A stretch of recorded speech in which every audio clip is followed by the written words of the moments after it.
বাংলাদেশ জাতীয়তাবাদী শিক্ষক পরিষদের উদ্যোগে ঢাকার মোহাম্মদপুর এলাকায় এইচএসসি পরীক্ষা দিতে আসা শিক্ষার্থীদের অভিভাবকদের পানির বোতল ও লিফলেট প্রদান করা হয়। এ সময় সেখানে উপস্থিত ছিলেন ঢাকা ১৩ আসনের বিএনপি মনোনয়ন প্রত্যাশী বিএনপি চেয়ারপারসনের উপদেষ্টা বীর মুক্তিযোদ্ধা আব্দুস সালাম।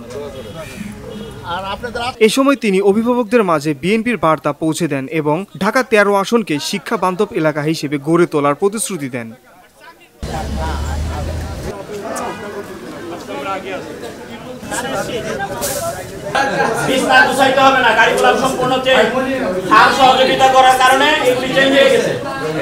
আমি অধ্যাপক মোহাম্মদ ফিরোজ মিয়া, মোহাম্মদপুর কেন্দ্রীয় কলেজ। আমি ঢাকা ১৩ আসনের বীর মুক্তিযোদ্ধা আব্দুস সালাম স্যারের নির্বাচনী প্রচারণায় আমরা সকল শিক্ষকরা অংশগ্রহণ করেছি।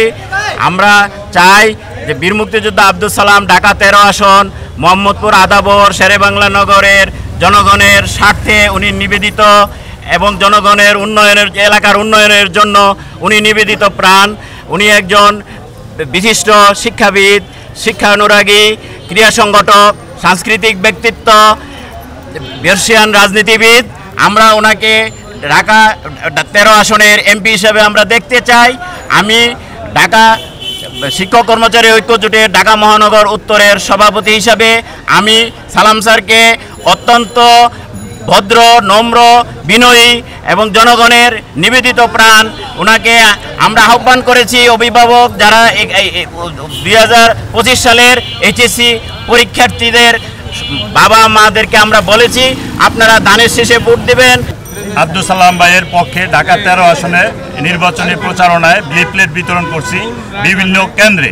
অত্র এলাকায় মোহাম্মদপুর, আদাবর, শেরেবাংলা নগর যতগুলো শিক্ষা প্রতিষ্ঠান আছে, কেন্দ্র আছে এইচএসসির, এই কেন্দ্রগুলোতে অভিভাবকদের কাছে আমরা লিফলেট নিয়ে যাচ্ছি। একজন ভালো মানুষ হিসাবে বীর মুক্তিযোদ্ধা আব্দুস সালাম অত্র এলাকায় ২০১৮ সালে নির্বাচন করেছে, যেই নির্বাচনে উনি বিপুল ভোটে জয়লাভ করেছে। বাট তৎকালীন ফ্যাসিস্ট সরকার তার সেই ফল ছিনিয়ে নিয়ে তার দলের লোককে নির্বাচিত ঘোষণা করেছে।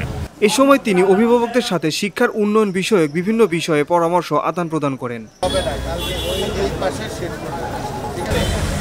আর বাংলা প্রথম পত্র দ্বিতীয় পত্র প্রশ্ন খুব ভালো হয়েছে। VOD Bangla news desk.